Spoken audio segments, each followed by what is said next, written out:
बालदेवो भव.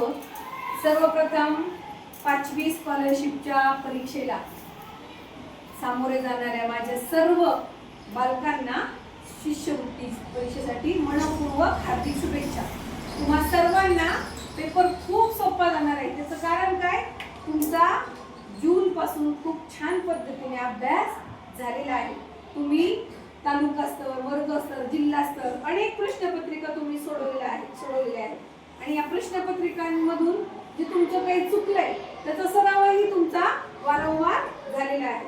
आता आपल्या 6वी 7वीच्या मुलींनी, त्याचबरोबर आपल्या शाळेतील सर्व मुख्याध्यापक, आपले कराड सर असतील, आपल्या 7वीच्या आदरणीय खेडकर मॅडम असतील, आपले देवकते सर असतील, आपले दायत्रक मॅडम असतील, बडे सर असतील, यांनी तुम्हाला वारंवार सूचना दिलेल्या आहेत. आदरणीय सर्व शिक्षक बंधू भगिनींच्या सूचना तुम्ही काय आता लक्षपूर्वक आहे का, काही 2-3 टिप्स मी सांगणार आहे तुम्हाला. सर्वप्रथम परीक्षेला निघताना तुमचं हॉल तिकीट, पॅड, पेन सोबत घेतलेत का ते चेक करायचे. शाळेच्या युनिफॉर्म मध्येच परीक्षेला यायचं आहे. संध्याकाळी लवकर झोपायचे, सकाळी लवकर उठायचे, निघताना आई वडिलांचं दर्शन घ्यायचं आणि एकदम पॉझिटिव्ह माइंडने परीक्षेला तुम्ही यायचं आहे.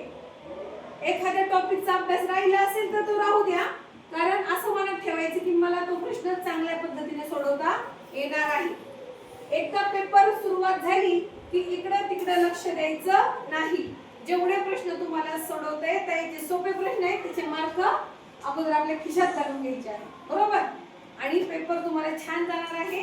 तुम्ही चांगले मार्क तुम्हाला मिळणार आहेत. गुणवत्तेत पण आपले काही विद्यार्थी येणार आहेत आणि सगळे विद्यार्थी पात्रही होणार आहेत. सगळ्यांना all the very best. Okay.